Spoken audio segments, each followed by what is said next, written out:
Voilà. Donc, comme je vous l'ai annoncé, je vais parler des médicaments aujourd'hui.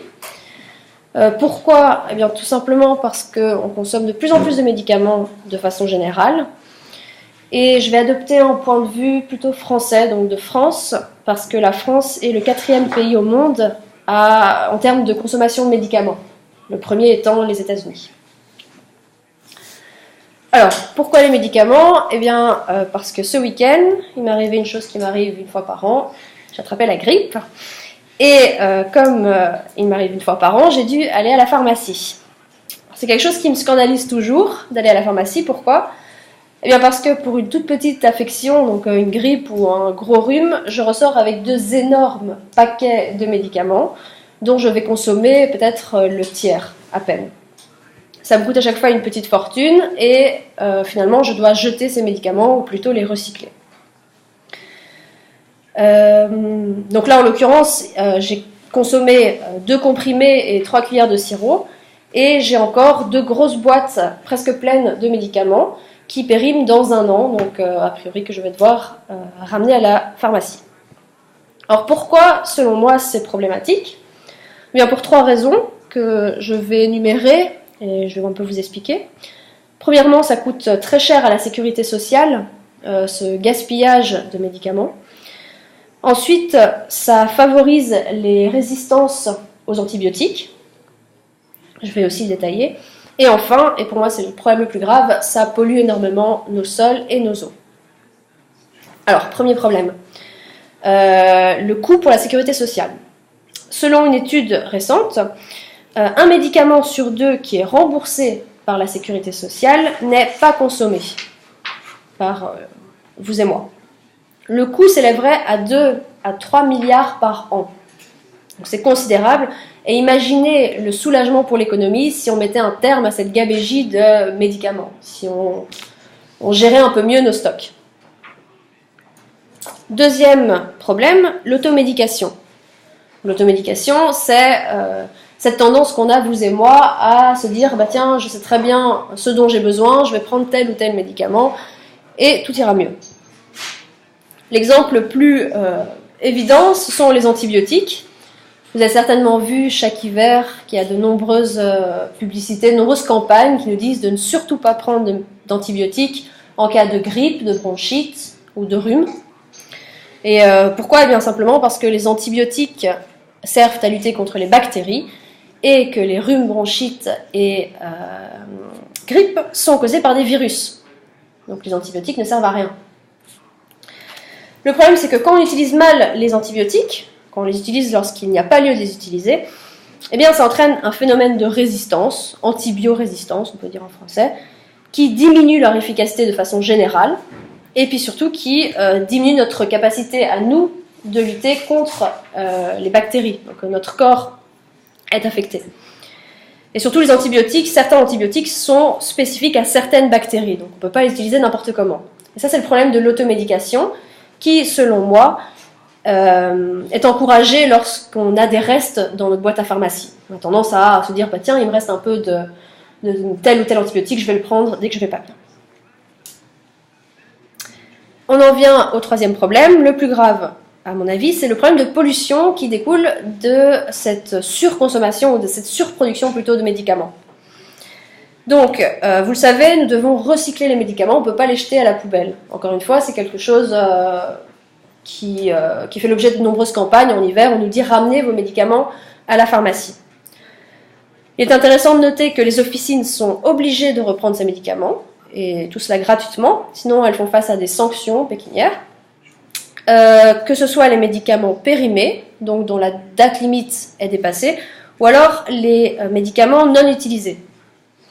Donc ça c'est intéressant selon moi. Un médicament non utilisé, c'est donc un médicament qui est encore bon, mais qui ne peut pas être, qui n'est pas pris, qui ne sera pas utilisé parce que vous avez guéri entre temps et que vous n'en avez plus besoin. Alors pourquoi le ramener celui-là, s'il est encore bon? Eh bien parce que pensez à ces maisons où il y a de très grosses trousses à pharmacie et où il y a beaucoup d'enfants. Les enfants ont tendance à confondre des médicaments avec des bonbons et ça peut être très dangereux. Une fois que les médicaments sont ramenés en pharmacie, ces dernières les envoient en laboratoire, ils passent par un tri. Ensuite, ils sont détruits par incinération. C'est ainsi qu'on les recycle. Donc voilà, on doit se débarrasser des médicaments par le biais des pharmacies et non les jeter à la poubelle. Premièrement, parce que ça pourrait être récupéré par d'autres personnes. Ça pourrait être dangereux dans ce cas-ci. Il ne faut pas oublier que les médicaments ne sont pas anodins. Et puis surtout parce que ça pollue nos sols et nos eaux que de les jeter dans la poubelle. Mais alors, dit comme ça, on dirait que pour éviter la pollution liée aux médicaments, il suffirait de les recycler. Or, c'est faux. Car nos médicaments finissent toujours dans nos eaux usées, ou alors des restes de nos médicaments, que ce soit dans les toilettes. On connaît le cas de la pilule, donc la pilule qui fait que certaines femmes ont une urine très chargée en oestrogène qui finit dans nos eaux et qui ont des conséquences hormonales pour certains poissons, mais aussi dans nos éviers. Donc, de toute façon, nous rejetons des restes de médicaments dans nos eaux. Alors, toutes les eaux d'évacuation, qu'elles soient domestiques ou industrielles, passent par des stations d'épuration. Ça, c'est la bonne nouvelle. Mais elles ne sont pas traitées de la même façon. C'est-à-dire que les stations d'épuration se concentrent exclusivement sur les pollutions azotées, carbonées ou encore phosphorées. Mais elles n'ont en fait aucune obligation quant aux résidus médicamenteux. Alors, la conséquence, c'est que nous avons des hormones, des anticancéreux, des analgésiques, des antibiotiques, des anti-inflammatoires qui se retrouvent dans nos cours d'eau. Et bien entendu, si ça se retrouve dans nos cours d'eau, ça se retrouve dans nos robinets et on finit par ingérer tous ces résidus médicamenteux. Les stations d'épuration ne se concentrent pas sur ces résidus, non pas parce que la technique n'est pas au point, car elle l'est, c'est une technique qui est similaire à celle qu'on utilise pour le dessalement de l'eau, mais plutôt pour des raisons de coût. Ce serait trop cher et comme elles ne sont pas forcées de le faire, elles ne le font pas. Voilà, je vous ai expliqué la situation. Quand il y a un problème, il y a entendu une solution. Et je vais vous avancer deux solutions qui ont été proposées, une qui n'est plus d'actualité et une autre qui me semble très intéressante. La première, c'est une solution qui était en vigueur avant 2009, c'est-à-dire qu'on envoyait le surplus de médicaments dans le tiers-monde. Alors j'insiste, c'est le surplus de médicaments non utilisés, donc ce ne sont pas des médicaments périmés, ce serait un petit peu scandaleux, ce sont des médicaments qu'on a en trop en fait, qu'on n'utilise pas, qu'on ne consomme pas.